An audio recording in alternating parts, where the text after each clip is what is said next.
নমস্কার, welcome to our blogging channel the couple world. তোমরা আমার প্রথম ভিডিওতে দেখেছো আমরা কলকাতা থেকে মিউনিক পৌঁছেছিলাম 1 মে অ্যারাউন্ড 3টে থেকে 3:30 নাগাদ। তো প্রথমেই আমরা আমাদের চেকিং লাগেজগুলো কালেক্ট করে নিলাম। মিউনিকে আমরা থাকবো 2 দিন, তাই এই 2 দিনের জন্য প্রথমেই আমরা ট্যুরিস্ট কার্ড কালেক্ট করে নিলাম এয়ারপোর্ট থেকে। তো আমাদের 5 জনের জন্য পড়েছিল প্রায় 32 ইউরো অ্যাপ্রক্স। মিউনিক ট্রাভেল করার আগেই আমরা booking.com থেকে আমাদের হোটেল বুক করে রেখেছিলাম।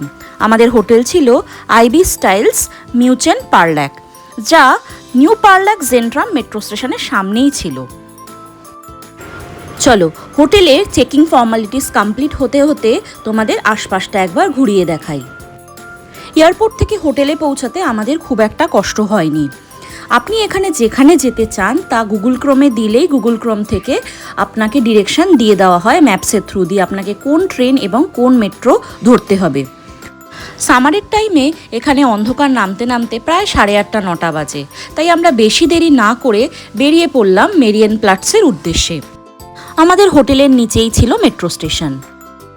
মেরিয়েনপ্লাটসে যাওয়ার পথে খুব সুন্দর টিউলিপ বাগান দেখতে পেলাম। আমরা মুগ্ধ হয়ে কিছুক্ষণের জন্য দাঁড়িয়ে পড়লাম এখানেই।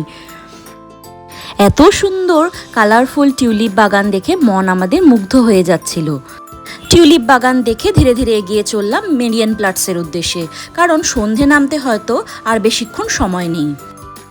মেরিয়েনপ্লাটস হলো একটি চার্চ এরিয়া বা সেন্টার বলা যেতে পারে, যেখানে প্রচুর শপস, বিল্ডিং, বুটিক, রেস্টুরেন্ট দেখতে পাওয়া যায়।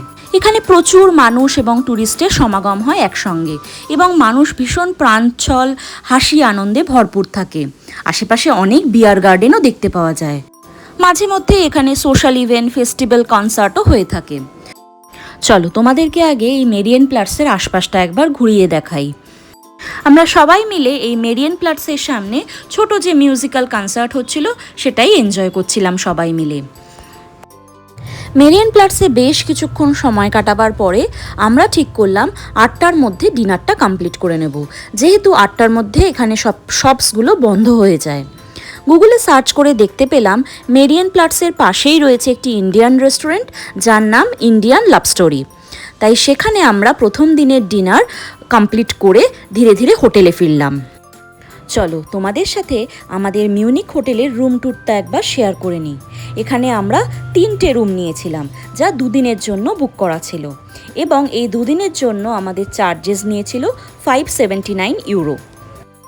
পরের দিন সকালবেলা অর্থাৎ 2 মে সকালে উঠেই আমরা হোটেলের তলা থেকে একটি রেস্টুরেন্টে ব্রেকফাস্ট শেষ করে নিলাম।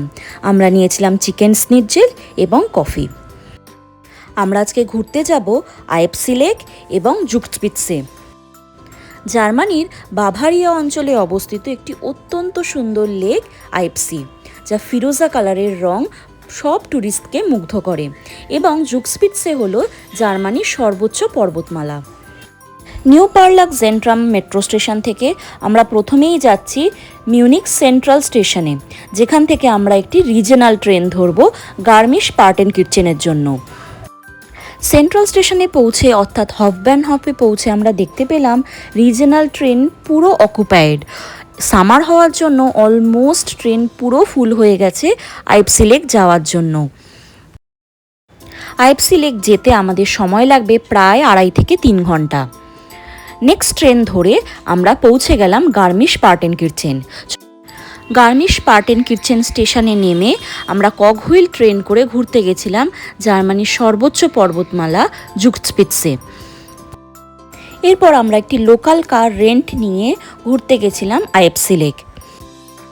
গার্মিশ পার্টেনকির্চেন স্টেশনের সামনে থেকে বাসে করেও আইপসি লেক যাওয়া যায়, কিন্তু সামার হওয়ার জন্য ট্যুরিস্ট অনেক বেশি ছিল, তাই আমরা দেরি না করে লোকাল কার রেন্ট নিয়ে বেরিয়ে পড়েছিলাম।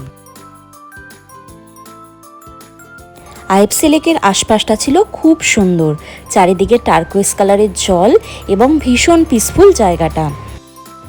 আল্পসের সাথে এই লেকের প্যানোরামিক ভিউ আমরা অনেকক্ষণ বসে এনজয় করেছিলাম। এবার সেম রুট ফলো করে আমরা ফিরে গেছিলাম আমাদের হোটেলে।